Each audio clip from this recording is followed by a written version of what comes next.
بسم الله الرحمن الرحيم أفحسب الذين كفروا أن يتخذوا عبادي من دوني أولياء إنا أعتدنا جهنم للكافرين نزلا قل هل ننبئكم بالأخسرين أعمالا الذين ضل سعيهم في الحياة الدنيا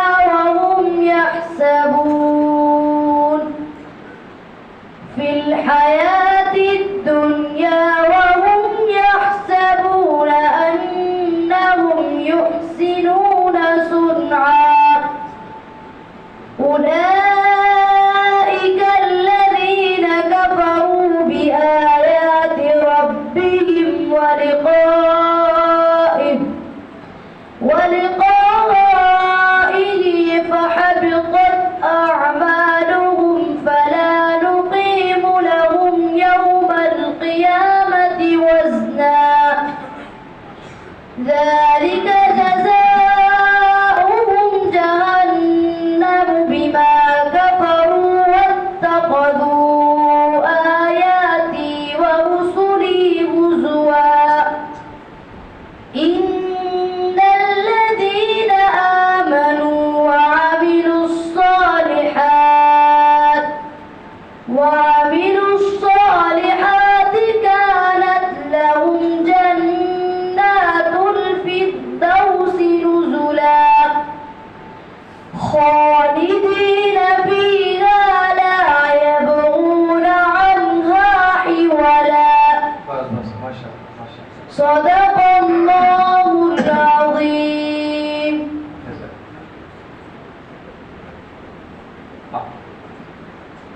جس طرح اس طالب علم نے یہ سبق سنایا ہے اس کو بولتے ہیں تدویراً پڑھنا. کیا بولتے ہیں؟ کیسے؟ سبق کا قانون ہمیشہ اگر آپ یاد رکھیں گے انشاءاللہ پوری زندگی آپ مزے اڑائیں گے، فائدہ ہوگا. سبق کے بارے میں ماہرین حفظ یہ کہتے ہیں ہمارے طلبہ کو، حفاظ کو یہ بات یاد رکھنی ہے کہ سبق کو تدویراً یاد کرنا ہے اور تدویراً سنانا ہے. کیسے یاد کرنا ہے اور سنانا کیسے ہے؟ بہت سارے لوگ جلدی سے رٹا لگا کے یاد کرتے ہیں، بات گننا چھوڑ دیتے ہیں، پھر اخفاء اظہار کی کمی اور فرق رہ جاتا ہے، وہ زندگی بھر فرق نکل ہی نہیں پاتا. ہم جب بھی سبق یاد کریں گے اخفاء اظہار کی مکمل رعایت کے ساتھ یاد کریں گے انشاءاللہ. جیسے نماز میں قرآن کریم پڑھا جاتا ہے نا، تو وہ کیسے پڑھا جاتا ہے؟ ٹھہر ٹھہر کے پڑھتے ہیں نا قاری صاحب، تدبیراً. جیسے سورہ فاتحہ پڑھتے ہیں نماز میں، ذرا پڑھ کے دکھاؤ یہاں کیسے پڑھا جاتا ہے قاری صاحب، نماز میں کیسے پڑھتے ہیں، ذرا سب مل کے پڑھو ایک آیت.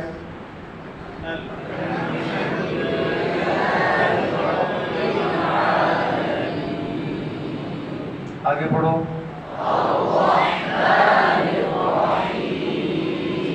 ہاں آگے پڑھتے جاؤ ایک آیت.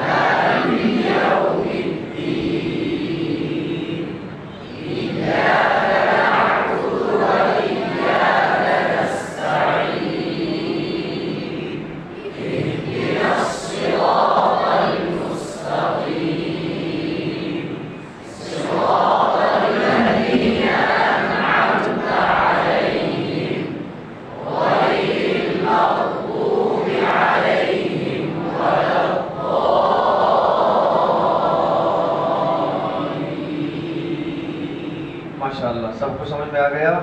یہ ہے تدویراً پڑھنا ٹھہر ٹھہر کے درمیانے درجے میں.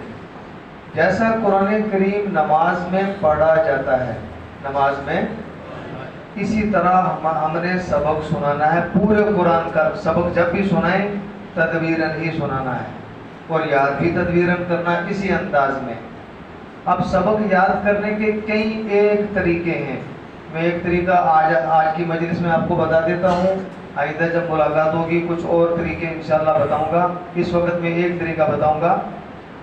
ایک تو یاد رکھنا کہ سبق سے پہلے ناظرہ کم سے کم 15 سے 20 مرتبہ پڑھ لینا ہے. کتنا؟ ہاں ضروری ہے. اگر کوئی 15 سے 20 مرتبہ سبق سے پہلے ناظرہ نہیں پڑھے گا، پتہ ہے نقصان کیا ہوگا؟ وقتی طور پہ یہ صبح کو سبق پکا کر کے سنا دے گا وقتی طور پہ، پھر جب سبقن پارے میں جائے گا یہ اٹک جائے گا. کیوں؟ ایک بنیادی نقطہ یاد رکھنا. سب میری بات سن رہے ہیں پیچھے تک؟ آپ کو پتہ ہے کہ بغیالہ مسجد کس چیز پر کھڑی ہے؟ اس کی بنیاد مضبوط ہے. اس کی بنیاد بولو ہے نا مضبوط. اوپر 3 منزل 4 منزل اگر مسجد بنے گی تو وہ بھی مضبوط رہے گی.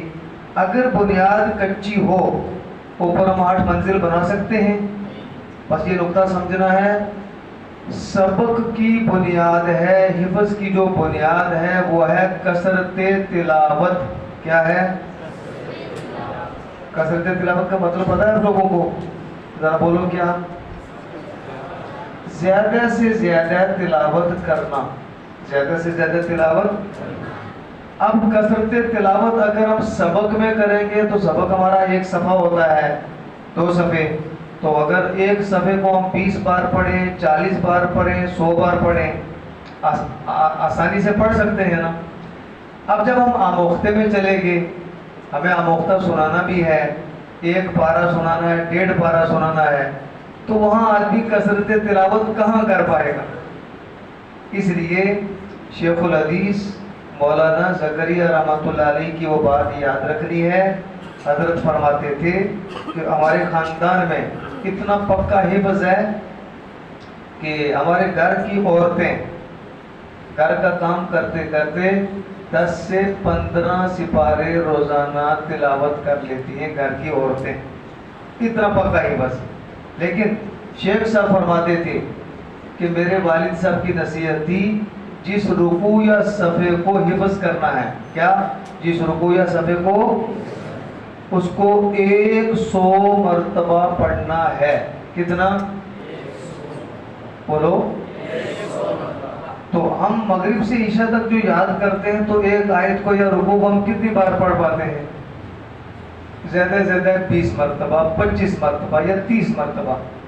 تو یہ کثرت تلاوت نہیں ہوا. اس کو کثرت تلاوت میں لانا ہے. یہاں سے ہمارا سبقن پارا بھی انشاءاللہ پکا ہونا شروع ہو جائے گا اور ہمارا آموختہ بھی پکا ہونا شروع ہو جائے گا. مگر سبق میں کثرت تلاوت آسان بھی ہے. ایک رکوع ہے، ایک رکوع کو آپ 100 بار پڑھو. جب 2 پارے جو آپ آموختہ سنائیں گے تو کتنا کثرت تلاوت کریں گے وہاں. اس لیے سبق میں کثرت تلاوت ہونی چاہیے. سبق میں کیا ہونا چاہیے؟ کثرت. تو سبق میں سب سے پہلے ناظرہ اچھی طرح، پھر جب مغربات یاد کریں گے تو میں ایک آسان طریقہ آپ کو بتا رہا ہوں. سب توجہ سے سنیں گے انشاءاللہ، یاد رکھیں گے. ایک آیت کو 26 مرتبہ پڑھنا. کتنے مرتبہ؟ آپ زیادہ بھی پڑھ سکتے ہیں. میں ایک درمیانہ طریقہ بتا رہا ہوں کہ جس سے سبق آسانی کے ساتھ یاد ہو سکتا ہے. سب سے پہلے 26 مرتبہ کیسے پڑھنا ہے؟ ایک آیت کے ساتھ اگلی آیت کا ٹکڑا ملا کر کے 10 مرتبہ تدویراً دیکھ کر کے پڑھنا ہے. سمجھ گئے؟ دیکھ کر کتنی بار پڑھنا ہے؟ ایک آیت کے ساتھ اگلی آیت کا ٹکڑا ملا کر کے کتنی بار دیکھ کے پڑھنا ہے؟ جیسے مثلا میرے سامنے یہ سورہ نبا ہے، اما یتساءلون. اب میں اس کو 10 مرتبہ دیکھ کے پڑھوں گا. کیسے؟ اما یتساءلون عن. اگلی آیت کا ٹکڑا ہمیں ان بھی کہہ سکتے ہیں، انن بھی کہہ سکتے ہیں.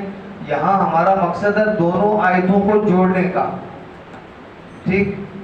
تو اس کو پہلے 10 مرتبہ ایک آیت کو دیکھ کر کے پڑھنا. کتنی مرتبہ؟ جب 10 مرتبہ دیکھ کے پڑھ لیا پھر ہم نے کیا کرنا ہے؟